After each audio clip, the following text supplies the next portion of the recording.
ಅಯೋಧ್ಯೆಯಲ್ಲಿ ರಾಮ ಪ್ರಾಣ ಪ್ರತಿಷ್ಠಾಪನೆಗೆ count down ಶುರುವಾಗಿದೆ. ನಾಳೆ ಮಧ್ಯಾಹ್ನ 12:20ಕ್ಕೆ ರಾಮ ಪ್ರಾಣ ಪ್ರತಿಷ್ಠಾಪನೆ ನಡೆಯಲಿದೆ. ಏನೋ ರಾಮ ಪ್ರಾಣ ಪ್ರತಿಷ್ಠಾಪನೆಗೆ ಕೋಟ್ಯಾಂತರ ರಾಮ ಭಕ್ತರು ಈಗ ಕಾತರಾಗಿದ್ದಾರೆ. ಸೊ ಆ ಒಂದು ಸಂದರ್ಭಕ್ಕೆ, ಆ ಒಂದು ಕ್ಷಣಕ್ಕೆ ಎಲ್ಲರೂ ಕೂಡ ಕಾಯ್ತಾ ಇರೋದು. ನಾಳೆ ಮಧ್ಯಾಹ್ನ 12:20ಕ್ಕೆ ಪ್ರಾಣ ಪ್ರತಿಷ್ಠಾಪನೆ ಆಗಲಿದೆ. ಸೊ ಈ ಒಂದು ಕ್ಷಣಕ್ಕೋಸ್ಕರ ಕೋಟ್ಯಾಂತರ ರಾಮ ಭಕ್ತರು ಈಗ ಕಾತರಾಗಿದ್ದಾರೆ. ಅದ್ದೂರಿಯಾಗಿ ಸಿದ್ಧವಾಗಿದೆ ಅಯೋಧ್ಯೆಯ ರಾಮ ಮಂದಿರ. ಅಯೋಧ್ಯೆಯಲ್ಲಿ ರಾಮ ಪ್ರಾಣ ಪ್ರತಿಷ್ಠಾಪನೆಗೆ ಈಗ ಕೌಂಟ್ ಡೌನ್ ಶುರುವಾಗಿದೆ. ನಾಳೆ ಮಧ್ಯಾಹ್ನ, ನಾಳೆ ಇಷ್ಟೊತ್ತಿಗಾಗಲೇ ಪ್ರಾಣ ಪ್ರತಿಷ್ಠಾಪನೆ ಆಗಿರುತ್ತೆ. ಈ ಒಂದು ಕ್ಷಣಕ್ಕೋಸ್ಕರ ಕೋಟ್ಯಾಂತರ ರಾಮ ಭಕ್ತರು ಈಗ ಕಾತರಾಗಿ ಕಾಯ್ತಿದ್ದಾರೆ. ಕೇವಲ ಅಯೋಧ್ಯೆ ಮಾತ್ರ ಅಲ್ಲ, ದೇಶದಾದ್ಯಂತ, ವಿದೇಶಗಳಲ್ಲೂ ಕೂಡ, ಕ್ಯಾಲಿಫೋರ್ನಿಯಾ ಅಂತ ಸಿಟಿಯಲ್ಲೂ ಕೂಡ ರಾಮನಾಮ ಜಪ ಇವತ್ತು ಕೇಳಿ ಬರ್ತಾ ಇದೆ. ಅಥವಾ ಒಂದು ವಾರದಿಂದ ನಾವು ನೋಡ್ತಾ ಇದ್ದೀವಿ. ಇನ್ನು ಅಯೋಧ್ಯೆ ಹೇಗೆ ಸಿಂಗಾರಗೊಂಡಿದೆ ಅನ್ನೋದ್ರ ಬಗ್ಗೆ ನಿಮಗೆ TV9 ನಿರಂತರವಾಗಿ ಅಪ್ಡೇಟನ್ನು ನೀಡ್ತಾನೆ ಇದೆ. ಒಂದಷ್ಟು ವಿಚಾರಗಳನ್ನು, ಏನೇನು ವಿಶೇಷತೆ ಇದೆ ಎಲ್ಲವನ್ನು ಕೂಡ ತಿಳಿಸ್ತಾ ಇದೆ. ಈಗ ನೀವು ನೋಡ್ತಾ ಇರ್ಬೋದು, ಎಲ್ಲ ದೇಶದಾದ್ಯಂತ, ಅದರಲ್ಲೂ ಅಯೋಧ್ಯೆಯಲ್ಲಿ ಕಂಪ್ಲೀಟಾಗಿ ಕೇಸರಿಮಯವಾಗಿದೆ. ರಾಮನ ಜಪ ಎಲ್ಲ ಕಡೆ ಕೂಡ ಕೇಳಿ ಬರ್ತಾ ಇದೆ.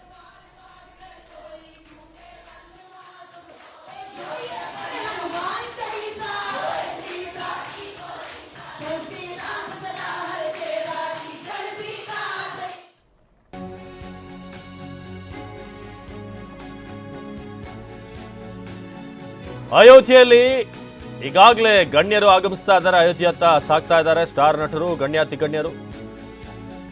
ಚೆನ್ನೈ ಏರ್ಪೋರ್ಟ್ನಿಂದ ಸೂಪರ್ ಸ್ಟಾರ್ ರಜನಿಕಾಂತ್ ಪ್ರಯಾಣ ಬೆಳೆಸಿದ್ದಾರೆ. ಇನ್ನು ಅಯೋಧ್ಯೆಗೆ ತೆರಳಿದಂತ ತಮಿಳು ನಟ ಧನುಷ್, ಅನುಪಮ್ ಖೇರ್, ವಿವೇಕ್ ಒಬೆರಾಯ್ ಇವರೆಲ್ಲರೂ ಕೂಡ ಪ್ರಯಾಣ ಬೆಳೆಸ್ತಿದ್ದಾರೆ. ಮುಂಬೈ ಏರ್ಪೋರ್ಟ್ನಿಂದ ಸ್ಟಾರ್ ನಟರು ಈಗ ತೆರಳುತ್ತಾ ಇರೋದು. ಅಯೋಧ್ಯೆಯತ್ತ RSS ಮುಖ್ಯಸ್ಥ ಮೋಹನ್ ಭಾಗವತ್ ಕೂಡ ತೆರಳುತ್ತಾ ಇದ್ದಾರೆ. ಸೊ ಅಯೋಧ್ಯೆಗೆ ಇನ್ನೊಂದು ಕಡೆ ಧರ್ಮಸ್ಥಳದ ಧರ್ಮಾಧಿಕಾರಿ ವೀರೇಂದ್ರ ಹೆಗಡೆ ಅಯೋಧ್ಯೆಗೆ ಬಂದಿಳಿದಿದ್ದಾರೆ. ರವಿಶಂಕರ್ ಗುರೂಜಿ, ವೀರೇಂದ್ರ ಹೆಗಡೆ ಆಗಮಿಸಿದ್ದಾರೆ. ರಾಮಲಲ್ಲಾ ಪ್ರಾಣ ಪ್ರತಿಷ್ಠಾಪನೆಗೆ ಭಾಗಿಯಾಗ್ತಿರುವಂತಹ ಗಣ್ಯರು.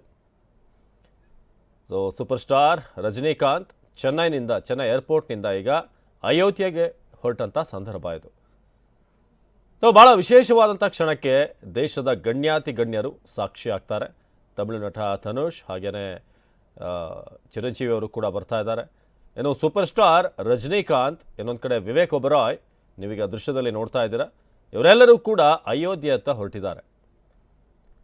ಸೊ ಸಾಕಷ್ಟು ಖ್ಯಾತ ನಟರು, ಹಿರಿಯ ಕಿರಿಯ ನಟರು ಎಲ್ಲರೂ ಕೂಡ ಬರ್ತಾ ಇರೋದು. ಸೊ ವಿವೇಕ್ ಒಬೆರಾಯ್, ಅನುಪಮ್ ಖೇರ್, ಈಗ ನೀವು ದೃಶ್ಯದಲ್ಲಿ ನೋಡ್ತಾ ಇದ್ದೀರಾ ಅನುಪಮ್ ಖೇರ್, ಸೊ ಅವರು ಕೂಡ ಈಗ ಅಯೋಧ್ಯೆಯತ್ತ ಹೊರಟಿದ್ದಾರೆ. ಸೊ ಅಯೋಧ್ಯೆ ಒಂದು ಕಡೆ ಭಕ್ತಿ ಸಾಗರದಲ್ಲಿ ಮಿಂದೇಳ್ತಾ ಇದ್ದಾರೆ, ಇನ್ನೊಂದು ಕಡೆ ಭಾಳ ದೊಡ್ಡ ದೊಡ್ಡ ತಾರೆಗಳು ಈಗ ಅಲ್ಲಿಗೆ ಆಗಮಿಸ್ತಿದ್ದಾರೆ. ಅದರಲ್ಲಿ ಸೂಪರ್ ಸ್ಟಾರ್ ರಜನಿಕಾಂತ್, ಆಧ್ಯಾತ್ಮದಲ್ಲಿ ವಿಶೇಷವಾದಂಥ ಒಲವನ್ನು ಹೊಂದಂಥವರು ಸೂಪರ್ ಸ್ಟಾರ್ ರಜನಿಕಾಂತ್ ಅವರು. ಇನ್ನು ಕಂಗನಾ ರನೌತ್ ಅವರು ಕೂಡ ಈಗಾಗಲೇ ಅಯೋಧ್ಯೆಗೆ ಆಗಮಿಸಿದ್ದಾರೆ. ಒಂದಷ್ಟು ಮಠಾಧೀಶರ, ಅಲ್ಲಿ ಸ್ವಾಮೀಜಿಗಳ ಆಶೀರ್ವಾದ ಪಡೀತಿರುವಂಥದ್ದನ್ನು ಕೂಡ ನಾವು ಗಮನಿಸ್ತಾ ಇದ್ವಿ. ಸೊ ಈಗ ಕಂಗನಾ ರನೌತ್ ಕೂಡ ಅಯೋಧ್ಯೆಗೆ ಆಲ್ರೆಡಿ ಆಗಮಿಸಿದ್ದಾರೆ. ಒಂದಷ್ಟು ದೇಗುಲಗಳಿಗೆ ಹೋಗಿ ಪೂಜೆ ಸಲ್ಲಿಸುವಂಥದ್ದು ಆಗ್ತಾ ಇದೆ.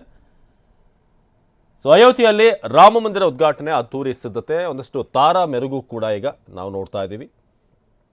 ಸೊ ಕಂಗನಾ ರನೌತ್ ಇವತ್ತು ಒಂದಷ್ಟು ದೇಗುಲಗಳಿಗೆ ಭೇಟಿ ನೀಡಿದ್ದಾರೆ.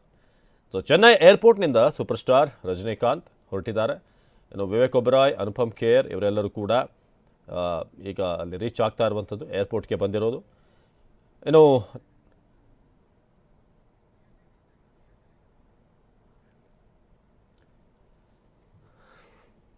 ಇನ್ನು ವೀರೇಂದ್ರ ಹೆಗಡೆ ಮತ್ತು ರವಿಶಂಕರ್ ಗುರೂಜಿ ಕೂಡ ಇವತ್ತು ಬೆಂಗಳೂರಿನ HAL ಏರ್ಪೋರ್ಟ್ನಿಂದ ಹೊರಟಂಥ ಸಂದರ್ಭ ಇದು. ಇಬ್ಬರು ಕೂಡ ಒಂದಷ್ಟು ಮಾತನಾಡ್ತಾ ಅಲ್ಲಿಂದ ಹೊರಟಂಥ ಒಂದು ದೃಶ್ಯವನ್ನು ನೀವು ಈಗ ನೋಡ್ತಾ ಇದ್ದೀರಾ. ಧರ್ಮಸ್ಥಳದ ಧರ್ಮಾಧಿಕಾರಿ ವೀರೇಂದ್ರ ಹೆಗಡೆ ಹಾಗೆಯೇ ರವಿಶಂಕರ್ ಗುರೂಜಿ ಅವರು ಹೊರಟಿದ್ದಾರೆ. ಇನ್ನು RSSನ ಮೋಹನ್ ಭಾಗವತ್ ಅವರು ಕೂಡ, ಮುಖ್ಯಸ್ಥರು ಕೂಡ ಹೊರಟಿದ್ದಾರೆ. ನೀವು ಆ ದೃಶ್ಯವನ್ನು ನೋಡ್ತಾ ಇದ್ದೀರಾ. ಸೊ ಮೋಹನ್ ಭಾಗವತ್ ಅವರ ಒಂದು ಸಮಕ್ಷಮ ಭಾಳ ಮುಖ್ಯ ಆಗುತ್ತೆ. ಅಲ್ಲಿ ನೀವು ನೋಡ್ತಿರೋ ಹಾಗೆ ಒಂದು ಉತ್ತಮವಾದಂಥ ಸ್ವಾಗತ ಅವರಿಗೆ ಅಲ್ಲಿ ಸಿಗ್ತಾ ಇದೆ. ಸೊ ಅಯೋಧ್ಯೆಯಲ್ಲಿ ರಾಮಲಲ್ಲಾ ಪ್ರಾಣ ಪ್ರತಿಷ್ಠಾಪನೆಗೆ ಈಗ ಹಬ್ಬದ ವಾತಾವರಣ ನಿರ್ಮಾಣ ಆಗಿದೆ ಅಯೋಧ್ಯೆಯಲ್ಲಿ. ಎಲ್ಲೆಲ್ಲೂ ಕೂಡ ಸಂಭ್ರಮವೋ ಸಂಭ್ರಮ, ಭಕ್ತರಿಂದ ಡ್ಯಾನ್ಸ್, ಭಜನೆ ಇದೆಲ್ಲವೂ ಕೂಡ ಕಂಡು ಬರ್ತಾ ಇದೆ. ಅಯೋಧ್ಯೆಯಲ್ಲಿ ಕೀಲು ಕುದುರೆ ಡ್ಯಾನ್ಸ್ ಅಲ್ಲಿ ಕಣ್ಮನ ಸೆಳೀತಾ ಇದೆ. ಅಯೋಧ್ಯೆಯಲ್ಲಿ ಈಗ ನೋಡಿ ವಿವಿಧ ಸಾಂಸ್ಕೃತಿಕ ಪ್ರದರ್ಶನಗಳನ್ನು ಕೂಡ ನಾವು ಗಮನಿಸ್ತಾ ಇದ್ದೀವಿ.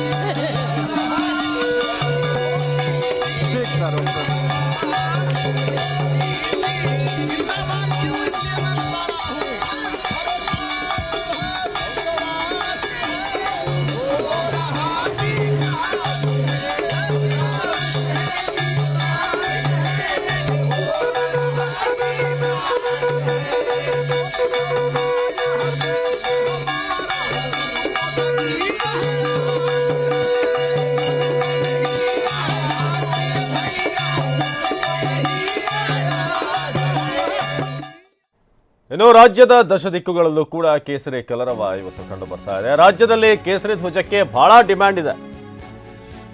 ರಾಜ್ಯದಲ್ಲಿ ಕೂಡ ಕೇಸರಿ ಧ್ವಜಕ್ಕೆ ಫುಲ್ ಡಿಮ್ಯಾಂಡ್. ರಾಮ ಮಂದಿರ ಉದ್ಘಾಟನೆ ಹೊತ್ತಲ್ಲೇ ಧ್ವಜಕ್ಕೆ ಬೇಡಿಕೆ ಹೆಚ್ಚಾಗಿದೆ. ಮನೆ ವಾಹನಗಳ ಮೇಲೆ ರಾರಾಜಿಸ್ತಾ ಇದೆ ಕೇಸರಿ ಧ್ವಜ. ಧಾರವಾಡ, ರಾಯಚೂರು, ಹುಬ್ಬಳ್ಳಿಯಲ್ಲಿ ಕೇಸರಿ ಕಲರವ. ಧಾರವಾಡ, ರಾಯಚೂರು, ಹುಬ್ಬಳ್ಳಿಯಲ್ಲಿ ಕೇಸರಿ ಕಹಳೆ. ಅಂದ್ರೆ ನಾಳೆಯ ಒಂದು ಪ್ರತಿಷ್ಠಾಪನೆ ಇದೆಯಲ್ಲ, ಪ್ರಾಣ ಪ್ರತಿಷ್ಠಾಪನೆ, ಕೇವಲ ಒಂದು ಪ್ರಾಣ ಪ್ರತಿಷ್ಠಾಪನೆಗೆ ಮಾತ್ರ ಸೀಮಿತವಾಗಿಲ್ಲ. ಎಲ್ಲ ಹಿಂದೂ ಸಮುದಾಯದವ್ರನ್ನ ಒಟ್ಟಾಗಿಸುವಂಥ ರೀತಿಯಾಗಿ ಕೂಡ ಈಗ ಈ ಒಂದು ಪ್ರಾಣ ಪ್ರತಿಷ್ಠಾಪನೆ ಆಗ್ತಾ ಇದೆ. ಜೊತೆಗೆ ನಮ್ಮ ಹಿಂದೂ ಸಮುದಾಯ ಅಲ್ಲದೆ ಬೇರೆ ಸಮುದಾಯದವರು ಕೂಡ ಈ ಫ್ಲೆಕ್ಸ್ಗಳನ್ನು ಹಾಕ್ತಾ ಇರುವಂಥದ್ದು, ಒಂದಷ್ಟು ಭಜನೆ ಮಾಡಿದಂಥದ್ದನ್ನು ಕೂಡ ನಾವು ನೋಡ್ತಾ ಇದ್ವಿ. ಅಂದರೆ ಅವರ ಒಂದು ಏರಿಯಾದಲ್ಲೇ. ಜೊತೆಗೆ ಒಂದಷ್ಟು ಫ್ಲೆಕ್ಸ್ಗಳಲ್ಲಿ ಶುಭ ಕೋರಿರುವಂಥದ್ದನ್ನು ನಾವು ವಿಶೇಷವಾಗಿ ಗಮನಿಸಬೇಕು. ಪಾದಯಾತ್ರೆ ಮೂಲಕ ಅಯೋಧ್ಯೆ ಕಡೆ ಹೊರಟಂಥದ್ದು. ಹೀಗೆ ಎಲ್ಲರನ್ನೂ ಕೂಡ ಒಟ್ಟಾಗಿಸುವಂಥ ರೀತಿಯಾಗಿ ಈ ಒಂದು ಕಾರ್ಯಕ್ರಮ, ಒಂದು ದೊಡ್ಡ ಮಟ್ಟದ ಇವೆಂಟ್ ನಡೀತಾ ಇರೋದು ಈ ಎಲ್ಲ ಕಡೆ ಕೂಡ ನಾವು ನೋಡ್ತಾ ಇದ್ದೀವಿ. ಅಂದರೆ ಅಲ್ಲಲ್ಲಿ ಪೂಜೆ ಪುನಸ್ಕಾರಗಳು, ಭಜನೆ, ರ್ಯಾಲಿಗಳನ್ನು ಹಮ್ಮಿಕೊಳ್ಳಲಾಗ್ತಾ ಇದೆ. ಕೇಸರಿ ಬಾವುಟಗಳನ್ನು ಹಾಕ್ಕೊಂಡು ತಮ್ಮ ಮನೆಯ ಮುಂದೆ, ತಮ್ಮ ಏರಿಯಾಗಳಲ್ಲಿ ಒಂದಷ್ಟು ಬಂಟಿಂಗ್ಸ್ಗಳನ್ನು ಹಾಕಿ ಈಗ ಎಲ್ಲರೂ ಕೂಡ, ಇಡೀ ದೇಶ ಈಗ ರಾಮನ ಒಂದು ಸ್ಮರಣೆಯಲ್ಲಿದೆ. ಅಯೋಧ್ಯೆ ಶ್ರೀರಾಮ ಮಂದಿರ ಲೋಕಾರ್ಪಣೆಗೊಳ್ಳೋದಕ್ಕೆ ಅಥವಾ ಪ್ರಾಣ ಪ್ರತಿಷ್ಠಾಪನೆ ಆಗೋದಕ್ಕೆ ಈಗ 24 ಗಂಟೆಗಿಂತ ಕಡಿಮೆ ಸಮಯ ಈಗಿರೋದೇನು ಕೌಂಟ್ ಡೌನ್ ಸ್ಟಾರ್ಟ್ ಆಗಿದೆ. ರಾಜ್ಯದಲ್ಲಿ ಕೇಸರಿ ಧ್ವಜಕ್ಕೆ ಫುಲ್ ಡಿಮ್ಯಾಂಡ್ ಇದೆ. ನೀವೀಗ ನೋಡ್ತಾ ಇದ್ರೆ ಎಲ್ಲೆಲ್ಲೂ ಕೂಡ ರಾಮ ಹನುಮಂತನ ಪೋಸ್ಟರ್ಗಳು, ಹಾಗೇನೆ ರಾಮನ ಕಂಪ್ಲೀಟ್ ಆಗಿ ಒಂದು ಪೋಷಾಕು, ಅದರ ಜೊತೆಗಿರುವಂಥ ಫೋಟೋಗಳನ್ನು ನಾವು ಗಮನಿಸ್ತಾ ಇದ್ದೇವೆ.